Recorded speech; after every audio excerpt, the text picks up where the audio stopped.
अस्सलाम स्टूडेंट्स, चलते हैं आज हमने अपने लेक्चर नंबर 4A की तरफ। टॉपिक का नेम जो है वो हमारा है जनरल प्रॉपर्टीज़ ऑफ बेसिस। तो जनरल प्रॉपर्टीज़ में हमारे पास जो है वो फिज़िकल प्रॉपर्टीज़ भी आती हैं और केमिकल प्रॉपर्टीज़ भी आती हैं। तो इस चैप्टर के बिल्कुल स्टार्ट में जब हमने एसिड और बेस का जो है वो फिज़िकल प्रॉपर्टीज़ का कंपैरिजन पढ़ा था, वही फिज़िकल प्रॉपर्टीज़ यहाँ पे भी आएंगी बेसिस की, ठीक है। अब जबकि केमिकल प्रॉपर्टीज़ जो है वो हम डिटेल में स्टडी करते हैं। इसमें आपके सारे रिएक्शंस आएंगे। First one is reaction with acids, ठीक है। ये सारे रिएक्शंस जो हैं बेसिस के जा रहे हैं, ठीक है। बेसिस का एसिड्स के साथ, बेसिस का अमोनियम सॉल्ट्स के साथ, फिर बेसिस का जो है वो हैवी मेटल्स के साथ रिएक्शन है, ठीक है। तो बेसिस की पहचान जो है वो ये है कि उनके फॉर्मूले में OH आता है। जैसे यहाँ पे NaOH है, KOH है, NaOH, फिर CaOH2, और यहाँ पे भी ये सेकंड वाली जो रो है ये सारी बेसिस की है, ये वाली, ठीक है। तो आप लोगों ने याद रखना है, जिसमें OH आता होगा वो बेसिस होंगी। अच्छा, तो अब देखते हैं रिएक्शन। तो स्टूडेंट्स, हमने पहले भी बात की कि जब कभी भी कोई भी एसिड किसी भी बेस के साथ रिएक्ट करता है तो उस प्रोसेस में, उस रिएक्शन में हमारे पास हमेशा सॉल्ट के साथ साथ वाटर बन रहा होता है, और इस रिएक्शन को हम बोलते हैं न्यूट्रलाइजेशन रिएक्शन, ठीक है। ये आप लोगों ने एसिड का जब एसिड के केमिकल रिएक्शंस पढ़े थे या केमिकल प्रॉपर्टीज़, उसमें भी ये रिएक्शन हमने किया था। तो आप वही वाला रिएक्शन यहाँ पे भी लिख सकते हैं। ज़रूरी नहीं है कि बुक में जो रिएक्शन दिया हुआ है इसका आप वही लिखें। आप कोई सा भी किसी भी एसिड का किसी भी बेस के साथ रिएक्शन करवा सकते हैं, लेकिन वो ठीक रिएक्शन होना चाहिए, ठीक है, प्रॉपर वे में, और बैलेंस्ड इक्वेशन होनी चाहिए। अब यहाँ पे देखते हैं तो हमारे पास रिएक्शन विद एसिड्स, यानी बेसिस का एसिड्स के साथ रिएक्शन, ये है NaOH हमारे पास बेस है, जबकि HCl क्या है, एसिड है। तो क्या होगा, यहाँ पे इसका Na इसके Cl के साथ मिलेगा तो बन जाएगा NaCl, कॉमन सॉल्ट जो कि टेबल सॉल्ट हम घर में यूज़ करते हैं, और यहाँ पे जो है इसका OH और इसका H दोनों मिलके वाटर बना देंगे, ठीक है। नेक्स्ट, इसी तरह जब KOH और HCl के दरमियान रिएक्शन होगा तो क्या होगा, K और Cl मिलेंगे, बन जाएगा KCl, और H और OH मिलके H2O बना देंगे। नेक्स्ट है reaction with ammonium salts. Okay students, यहाँ पे आप लोगों ने याद रखना है कि अमोनियम सॉल्ट्स के साथ जब बेसिस रिएक्ट करती हैं तो हमेशा अमोनिया गैस जो है वो लिबरेट होती है या इवॉल्व होती है, ठीक है। यहाँ पे देखते हैं कि अमोनियम क्लोराइड है, जब सोडियम हाइड्रोक्साइड OH है ना, इसमें ये क्या है, बेस, जब इन दोनों का रिएक्शन होता है तो क्या बनेगा, सॉल्ट के साथ साथ अमोनिया गैस और वाटर बनेगा, ठीक है। देखते हैं कैसे। यहाँ पे जो है Na वो इस Cl के साथ मिलेगा तो बन जाएगा NaCl। अब क्या बचा, यहाँ पे NH4 और यहाँ पे OH बच गया। NH4 से बन जाएगी NH3। अब यहाँ से जो NH3 में से एक H बच गया वो जाएगा इस OH के साथ तो बन जाएगा वाटर, ठीक है। इस तरह नेक्स्ट रिएक्शन है NH4 ट्वाइस है ये, ठीक है, यानी दो इसके मॉलिक्यूल्स हैं SO4, यानी ammonium sulphate plus calcium hydroxide, जब दोनों रिएक्ट करेंगे तो बन जाएगा कैल्शियम सल्फेट। ये Ca इसके साथ मिलेगा, CaSO4 बन जाएगा। यहाँ से NH3 जाएगी और 2 वाटर मॉलिक्यूल्स जाएंगे, ठीक है। यहाँ पे 2 इसलिए गए हैं क्योंकि यहाँ पे अमोनिया 2 था, यहाँ अमोनिया सिंगल था, इसलिए 1 मोल ऑफ अमोनिया क्या था और 1 मोल ही वाटर इसमें से निकला था, ठीक है। यहाँ पे 2 है इसलिए 2 इसमें अमोनिया के निकलेंगे, जबकि 2 ही वाटर के मॉलिक्यूल्स निकलेंगे, ठीक है। नेक्स्ट रिएक्शन है हमारे पास प्रेसिपिटेशन ऑफ हाइड्रोक्साइड। एक्चुअल में प्रेसिपिटेशन होती क्या है स्टूडेंट्स, जब आप किसी चीज़ में हम किसी चीज़ में वाटर में कोई आप चीज़ मिक्सअप कर रहे हो, सॉलिड जो चीज़ है, तो मिक्स करते करते जो है उसमें लास्ट में एक पॉइंट आता है जो मिक्स नहीं हो पा रही होती, ठीक है। तो उस वक्त जो है उसमें जो मज़ीद डिज़ोल्व करने से वो इसमें डिज़ोल्व नहीं हो पा रही होती, तो उस वक्त उसमें वो सॉलिडिफाई रहते हैं, ठीक है, पार्टिकल्स। यहाँ आप लोग हमारे पास कुछ प्रैक्टिकल्स भी हैं, उसमें हम देखेंगे कि जब चीज़ को मिक्सअप करने के बाद उसको हीटअप किया जाता है तो उसमें सोल्यूशन फॉर्म के साथ साथ कुछ जो है पार्टिकल्स सॉलिडिफाई हो जाते हैं, ठीक है। वो जो सॉलिडिफाई पार्टिकल्स होते हैं उनको बोलते हैं प्रेसिपिटेट, ठीक है। वो इनसॉल्युबल होते हैं, वो डिज़ोल्व नहीं होते, ठीक है, और सॉलिड फॉर्म में होते हैं, उनके डिफरेंट कलर्स भी होते हैं, ठीक है। तो प्रेसिपिटेट के लिए हम सिंपल जो शॉर्ट फॉर्म यूज़ करते हैं वो PPT भी होता है, ठीक है, PPT। ओके, तो स्टूडेंट्स अब रिएक्शन देखते हैं। हमारे पास एक्चुअल में होता ये है कि जब भी बेसिस जो हैं वो हैवी मेटल्स के साथ जो है रिएक्ट कर रही होती हैं तो क्या होता है, हमारे पास जो है वो प्रेसिपिटेट बनते हैं, ठीक है। और इनकी डिफरेंट कलर्स होती हैं। एक्चुअल में ये जो हाइड्रोक्साइड्स है ना, ये जो है ये इनसॉल्युबल रहते हैं, जिसकी वजह से प्रेसिपिटेट बन जाते हैं, ठीक है। बेसिस व्हेन रिएक्ट विद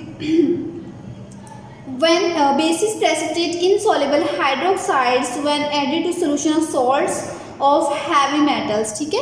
यानी कि जब हम हैवी मेटल्स जो हैं उनका सोल्यूशन बनाएंगे, फिर उस सोल्यूशन में बेसिस के साथ उसको रिएक्ट करवाएंगे, तो क्या होगा, हमारे पास जो हाइड्रोक्साइड्स हैं वो प्रेसिपिटेट आउट हो जाएंगे, यानी सॉलिडिफाई हो जाएंगे और अलग हो जाएंगे, ठीक है। चलिए अब रिएक्शन देखते हैं। जब कॉपर सल्फेट सोडियम हाइड्रोक्साइड के साथ रिएक्ट करेगा तो क्या होगा, ये CO इस OH के साथ मिलेगा। आपने देखना है ये इसका फर्स्ट और इसका लास्ट दोनों मिल जाएंगे, ठीक है। CuOH होल ट्वाइस, साथ आएगा ये सॉल्ट Na2SO4। इसी तरह जिंक हाइड्रोक्साइड बन जाएगा, जिंक और OH2 प्लस यहाँ पे NaCl बन जाएगा। बैलेंस्ड केमिकल रिएक्शंस आप लोगों ने लिखने हैं, ठीक है। ओके, नेक्स्ट है FeCl3। तो इसमें हमारे पास जो है जब NaOH के साथ रिएक्ट करेगा तो बन जाएगा FeOH3 प्लस NaCl3 आएंगे, ठीक है। इसी तरह लेड नाइट्रेट है, जब वो सोडियम हाइड्रोक्साइड के साथ रिएक्ट करेगा तो बनेगा लेड हाइड्रोक्साइड PbOH2 और उसके साथ साथ क्या बनेगा, NaNO3। इसी तरह calcium chloride plus sodium hydroxide जब मिलेंगे तो कैल्शियम हाइड्रोक्साइड प्रेसिपिटेट आउट हो जाएगा, जबकि NaCl जो है वो सॉल्यूशन फॉर्म में होगा। इसी तरह हमारे पास फेरस सल्फेट है, जब वो रिएक्ट करेगा सोडियम हाइड्रोक्साइड के साथ तो बनेगा FeOH2, उसके साथ साथ Na2SO4 बनेगा। ओके स्टूडेंट्स, इसमें आप लोगों ने अब कलर की बात करते हैं। तो एक्चुअल में होता ये है कि ये जो कलर्स हैं ये हम इससे पहचान लेते हैं कि हमारे पास जो है रिएक्टेंट्स में कौन से हैवी मेटल्स जो थे वो मौजूद थे, ये कौन सा सॉल्ट था, ठीक है। तो इनके कलर्स बहुत इंपॉर्टेंट होते हैं आइडेंटिफिकेशन के लिए, जो कि हमने याद करने होते हैं, और कलर से ही उसको पहचान सकते हैं कि कौन सा सॉल्ट था या उसका कौन सा प्रेसिपिटेट बन गया, ठीक है। अगर कलर्स आप ठीक से जो याद नहीं कर पाएंगे तो आप ठीक से उसको आइडेंटिफाई नहीं कर पाएंगे, तो आपका प्रैक्टिकल जो है उसमें भी काम हो रहा होता है, तो आप वो ठीक से जो है वो नहीं कर पाएंगे, जिसकी वजह से आपके सारे मार्क्स कट जाएंगे। तो इसलिए इन कलर्स को भी बहुत अच्छे से याद करना है और रिएक्शन के साथ साथ इनके कलर्स भी लिखने हैं, ठीक है। अब कॉपर जो है उसका कलर होता ही ब्लूइश सा है, ठीक है, तो इसलिए उसके ब्लू प्रेसिपिटेट बनेंगे। नेक्स्ट कॉपर एक्चुअल में उसके बाद है हमारे पास जिंक क्लोराइड, तो इसके हमारे पास वाइट प्रेसिपिटेट बनेंगे। फेरिक क्लोराइड है हमारे पास, तो इसके ब्राउन पीपीटी हैं। लेड के वाइट हैं, कैल्शियम के भी वाइट, और फेरस सल्फेट जो है उसके हमारे पास डर्टी ग्रीन पीपीट है, ठीक है, पीपीटी। तो ये इन पीपीटीज़ के कलर्स को आप लोगों ने बहुत अच्छे से याद करना है। और रिएक्शन जो है ये भी मोस्ट इंपॉर्टेंट है, प्रेसिपिटेशन ऑफ हाइड्रोक्साइड वाला, तो ये भी अच्छे से प्रैक्टिस की करनी है। एक्चुअल में आपको जितने भी रिएक्शंस करवाए जाएंगे इस वाले चैप्टर में आपने जो ऑलरेडी कर लिए हैं वो सारे के सारे आपने अपनी नीट कॉपीज़ पे जो हैं उनको प्रैक्टिस करनी है, ठीक है, जो कि आपका काम चेक भी किया जाएगा। नेक्स्ट है हमारे पास uses of bases. First one is sodium hydroxide NaOH, it is used for manufacturing of soap. Next है calcium hydroxide, it is used for manufacturing of bleaching powder, softening of hard water and neutralising acidic soil and lakes due to acid rain. अच्छा students, इसमें हम बात करेंगे तो आपको पता है कि वाटर जो है हमारे पास उसकी भी डिफरेंट कैटेगरीज हैं। एक होता है सॉफ्ट वाटर और एक होता है हार्ड वाटर, ठीक है। सॉफ्ट वाटर वो होता है जिससे लेदरिंग होती है, यानी झाग बनती है, जबकि हार्ड वाटर जो है उसमें आप जितना भी सोप या डिटर्जेंट्स यूज़ करेंगे उसमें आप लोगों की जो है लेदर फॉर्मेशन नहीं होगी, ठीक है। तो एक्चुअल में सोप जो है वो वेस्ट होता रहता है। हार्ड वाटर जो है उसके बहुत नुकसान होते हैं, एक्चुअल में उससे स्टमक डिसऑर्डर भी होता है ऐसा पानी पीने से। उसके अलावा जो है क्लीनिंग पर्पस के लिए भी ये जो बिल्कुल भी गुड नहीं है। नेक्स्ट है हमारे पास potassium hydroxide, it is used in alkaline batteries, ठीक है। जो आपको पता है जैसे डिफरेंट बैटरीज होती हैं या सेल्स होती हैं, ठीक है, उसमें भी इलेक्ट्रोलाइट जो यूज़ होती है, तो इसी तरह इलेक्ट्रोलाइट जो है, इसी तरह हमारे पास पोटेशियम हाइड्रोक्साइड जो है वो बैटरी में भी एज ए इलेक्ट्रोलाइट यूज़ होती है। नेक्स्ट है magnesium hydroxide, it is used as a base to neutralise acidity in stomach, it is used for the treatment of bee sting. आपको पता है जैसे हमने इसी चैप्टर के बिल्कुल स्टार्ट में स्टमक एसिडिटी भी उसकी बात की थी जब HCl की कंसंट्रेशन की बात कर रहे थे, ठीक है। तो जब हार्ट बर्निंग होती है या स्टमक जो है उसमें बर्निंग हो रही होती है, जलन होती है, तो एक्चुअल में वहाँ पे एसिडिटी हो रही होती है, ठीक है। तो एसिडिटी जो है उसको न्यूट्रलाइज़ करने के लिए हम मैग्नीशियम हाइड्रोक्साइड को यूज़ करते हैं। उसके अलावा बीज जो हैं उनके स्टिंग के ट्रीटमेंट के लिए भी हम मैग्नीशियम हाइड्रोक्साइड यूज़ करते हैं। नेक्स्ट है aluminium hydroxide. It is used as forming agent in fire extinguishers. आग बुझाने वाले जितने भी आलात होती हैं उसमें ये यूज़ होती है। नेक्स्ट है ammonium hydroxide. It is used to remove grease stains from clothes.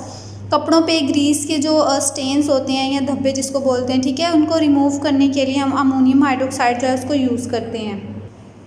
Okay students, next हमारा जो टॉपिक है वो है पीएच स्केल। अच्छा, पीएच का मतलब एक्चुअल में होता क्या है? पी का मतलब है नेगेटिव, ठीक है, नेगेटिव लॉग।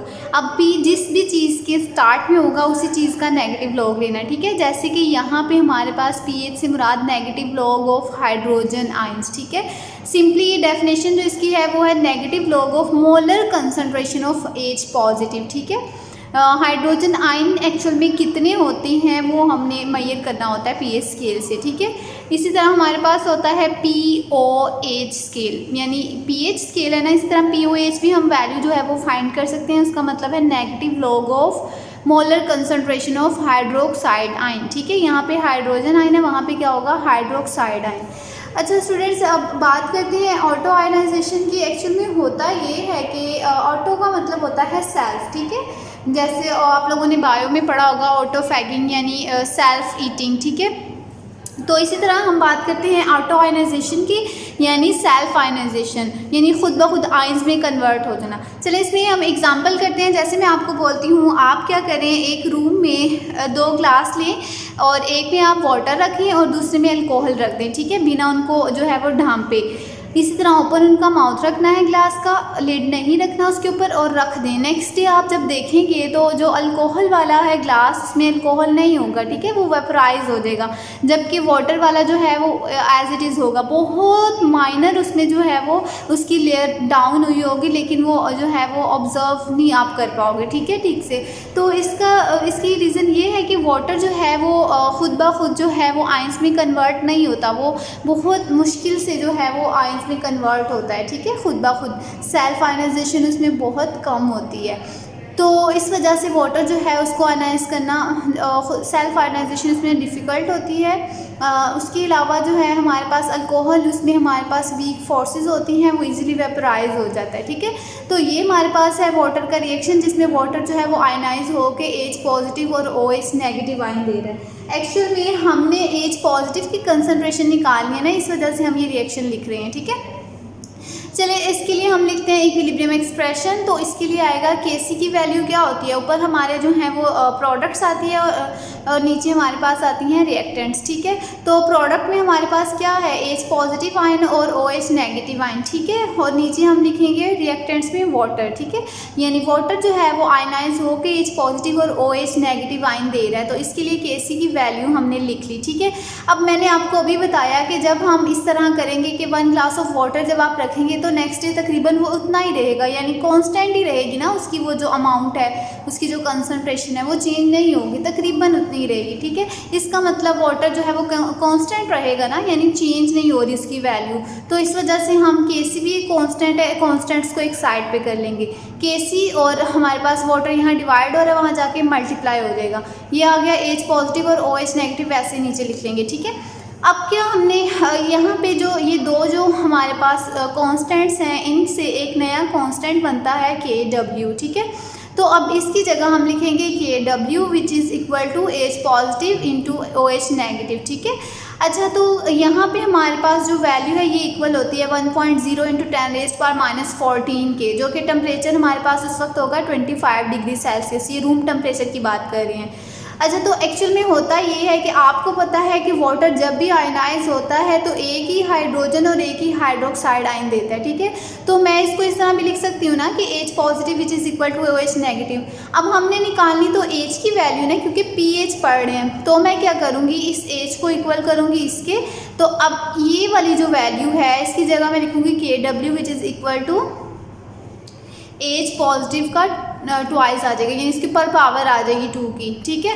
जैसे यहाँ पे देखें H positive which is equal to OH negative, ये दोनों इक्वल हैं, तो क्या मैं इसको इस तरह लिख सकती हूँ, H पॉजिटिव इज इक्वल, ये वाला जो है इसकी जगह मैं लिख सकती हूँ ना, H पॉजिटिव ऊपर 2 की पावर आ जाएगी, ठीक है, which is equal to 1.0 into 10⁻⁻14 के।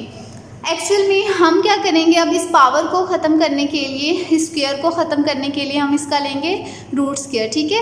तो जब अंडर रूट लेंगे तो क्या होगा, ये 2 इससे कट जाएगा 1/2 से, इसकी अंडर रूट की वैल्यू से, और ये जो है इसका जब हम स्क्वायर रूट लेंगे तो हमारे पास वैल्यू आएगी 1.0 इंटू 10⁻⁻7, ठीक है।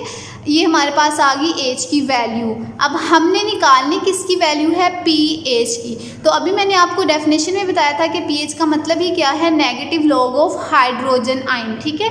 तो हम क्या करेंगे, कंसंट्रेशन ऑफ, क्योंकि ये जो ब्रैकेट है, स्क्वायर ब्रैकेट ये शो कर रही है कंसंट्रेशन को, ठीक है, कंसंट्रेशन ऑफ हाइड्रोजन आयन को। तो negative log of molar concentration of hydrogen ion, यही है ना pH की डेफिनेशन। तो अब हम लेंगे pH की value, pH is equal to negative log of molar concentration of H positive. तो H molar concentration of H positive, ठीक है, ये हमने लिख दिया। अब क्या करेंगे, H पॉजिटिव का नेगेटिव लॉग लेंगे तो हमारे पास वैल्यू आ जाएगी 1.0। इसका जो है, इसकी वैल्यू पहले पुट करेंगे H पॉजिटिव की, जो कि हमने ऊपर निकाली थी, वो आ गई 1.0 इंटू 10⁻⁻7, ठीक है। अब इसका जो है नेगेटिव लॉग लेंगे तो वो हमारे पास आ जाएगा 7। ओके, ये हमारे पास आ गई pH की वैल्यू। इसी तरह हम POH की वैल्यू भी निकाल सकते हैं। जब आपने POH की वैल्यू निकालनी है तो ये सारे स्टेप्स वैसे ही आ जाएंगे यहाँ तक, ठीक है। नेक्स्ट स्टेप में आपने क्या करना है, यहाँ पे जहाँ पे H लिखा है इसकी जगह आप OH लिख देंगे, ठीक है। OH का स्क्वायर कर देंगे, फिर OH का स्क्वायर जो है वो स्क्वायर ब्रैकेट से यहाँ से अंडर रूट से कट जाएगा, और यहाँ पे फिर OH की वैल्यू आ जाएगी 1.0 इंटू 10⁻⁻7। तो डायरेक्ट हमने यहाँ पे वैसे लिख देनी है, आपकी बुक में भी ऐसे लिखी हुई है, तो आप इस तरह भी लिख सकते हैं या इस स्टेप को ऐड भी कर सकते हैं, ठीक है। अब POH लिखेंगे तो POH is equal to negative log of molar concentration of hydroxide ion है, जिस तरह हमने यहाँ पे लिखा था negative log of molar concentration of hydrogen ion, इसी तरह लिखेंगे negative log of molar concentration of hydroxide ion. तो इसी तरह हमारे पास जितने OH पॉजिटिव होंगे ऑब्वियसली उतने ही OH नेगेटिव होंगे। इसका मतलब हमारे पास OH की वैल्यू भी क्या आएगी, 1.0 इंटू 10⁻⁷, क्योंकि यहाँ पे भी हमने यही बात बोली है ना कि जितने वाटर जो है आयनाइज होकर हाइड्रोजन आयन देता है उतने ही हाइड्रोक्साइड आयन देता है। तो हमने एक की वैल्यू निकाल ली और दूसरी को वैसे ही पुट कर देंगे, वो भी इसके इक्वल ही है 1.0 इंटू 10⁻⁷। इसका नेगेटिव लॉग लेंगे तो हमारे पास फिर से 7 आ जाएगा। ये हमारे पास आ गई POH की वैल्यू। अब क्या करना है, आप लोगों ने याद रखना है कि हमेशा PH और POH जब इनको हम इनका कलेक्ट करते हैं, यानी इनका एडिशन करते हैं, तो हमारे पास हमेशा ये इक्वल होता है 14 के, ठीक है। तो हमारे पास आई PH भी 7 और POH भी 7 आई, इन दोनों को जब हमने ऐड किया तो हमारे पास आंसर आ गया 14, ठीक है। तो एक्चुअल में ये PH और POH की जो वैल्यूज़ होती हैं ये बहुत इंपॉर्टेंट होती है, स्पेशली जो PH की वैल्यू है इससे हम किसी भी सोल्यूशन के बारे में बता सकते हैं कि वो एसिडिक उसकी नेचर है, बेसिक है, या वो न्यूट्रल है। जैसे वाटर जो है वो न्यूट्रल होता है ना, तो जो चीज़ न्यूट्रल होती है उसकी हमेशा pH 7 होती है, ठीक है। जो एसिडिक होता है उसकी 7 से कम होती है, और जो बेसिक होता है उसकी 7 से ज़्यादा होती है। ये आप लोगों ने याद रखना है, ये हमेशा याद रखने की चीज़ है। 7 जो है वो न्यूट्रल होती है, 7 से कम एसिडिक, और 7 से ज़्यादा जो है वो बेसिक होती है, ठीक है।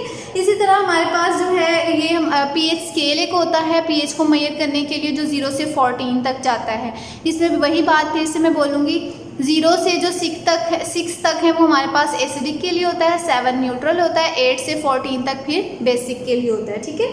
अच्छा, उसके अलावा जो है वो pH हमारे पास कुछ बायोलॉजिकल रिएक्शंस होते हैं, उसमें आपने एक कल्चर मीडियम जो है वो बनाना होता है, कोई ऑर्गेनिज्म जो है उसको ग्रो कराना होता है, उसमें भी ये pH जो है वो यूज़ होती है किसी भी सोल्यूशन की नेचर चेक करने के लिए कि ये एसिडिक है या बेसिक है या न्यूट्रल है, उसके लिए भी यूज़ होता है। उसके अलावा मेडिसिन में भी मेडिसिन की प्रिपरेशन में भी pH जो है वो यूज़ होता है, ठीक है।